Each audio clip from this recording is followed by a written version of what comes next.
20岁的女孩搭顺风车被一对夫妇给绑架了。女孩受尽了折磨，每天有23个小时都被关在一个像棺材一样的木箱子里。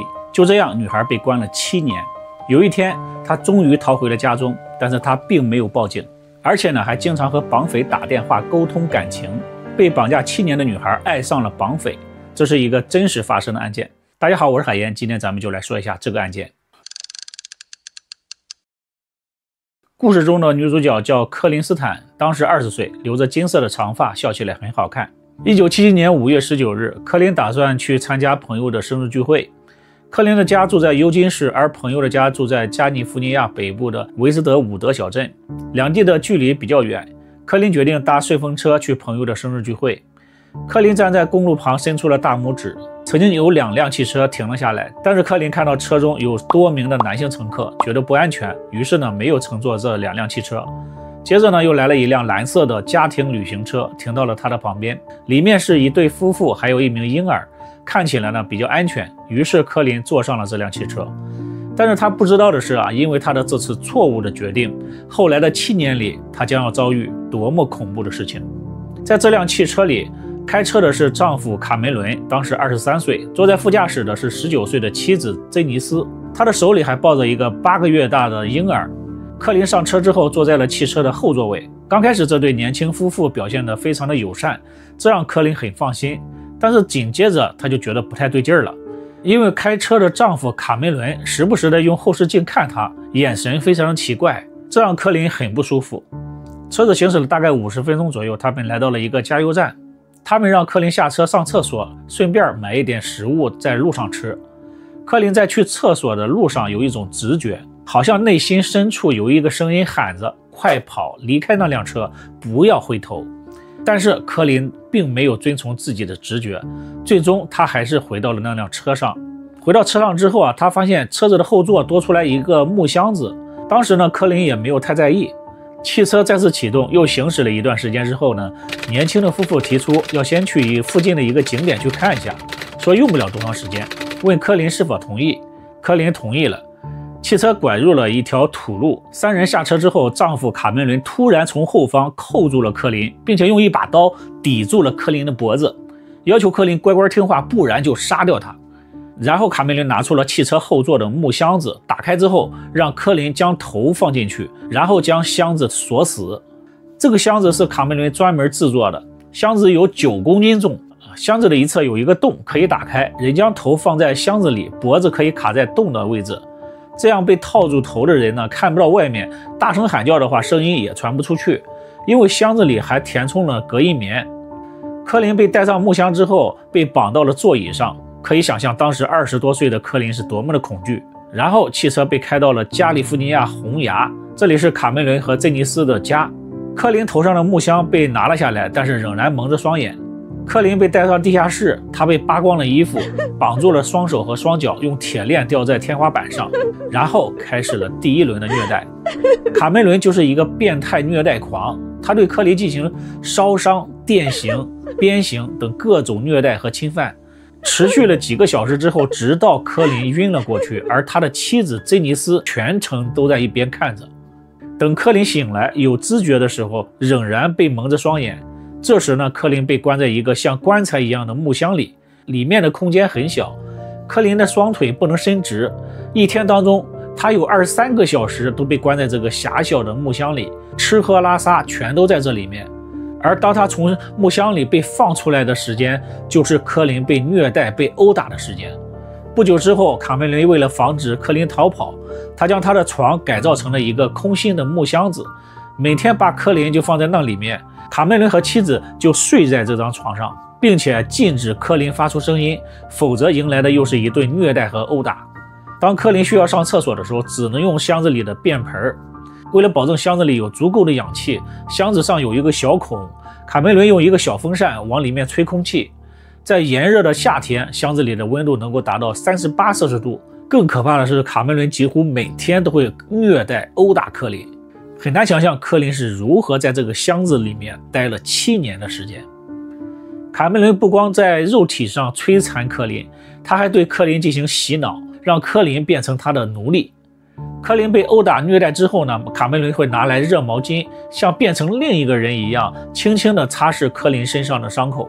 卡梅伦还会选择性的饿着柯林，如果柯林乞求放他走或者不听话，那么这一天柯林就得不到食物和水，第二天也只能吃难吃的豆类罐头。只要柯林听话，他就会得到好吃的鸡蛋三明治和干净的矿泉水作为奖励。卡梅伦用这种方法让柯林慢慢的习惯做他的奴隶。1978年1月的一天，卡梅伦和珍妮斯来到了地下室，拿出了一份奴隶合同让柯林签字。卡梅伦对柯林说，这个世界并不是表面上那么简单，有一个特殊的神秘组织叫做世界维护者，而卡梅伦自己就是这个组织的一员。他让柯林在这份合同上签字，这样呢，他的灵魂和身体都属于卡梅伦了。柯林将是他的终身奴隶，否则呢，永远无法获得自由。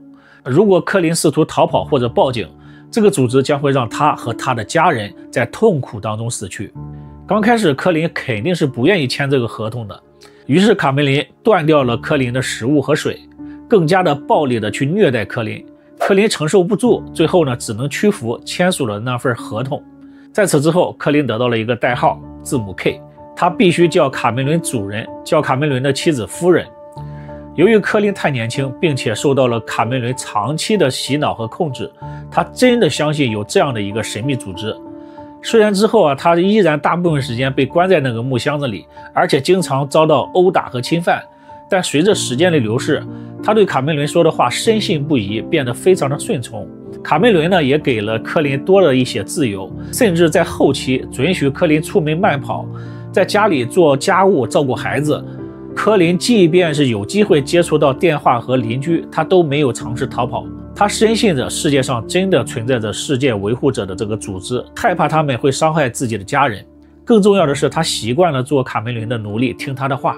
1981年，柯林被囚禁的第4年，他已经变得非常的顺从听话。卡梅伦带着柯林回到了柯林的家里，去和他的父母见面。柯林对父母说卡梅伦是自己的男友。即便这样，柯林也没有跟父母说出真相，他害怕自己的父母受到伤害。柯林失踪了4年，报警之后呢，警察一直没有找到任何的线索。现在终于看到了自己的女儿是安然无恙的归来了，这父母是非常的高兴。柯林说不能在家里待太长的时间，临走时呢，在家里还拍摄了这张和卡梅伦亲密的照片，让自己的父母放心。照片当中，两个人像真的情侣一样，笑得很开心。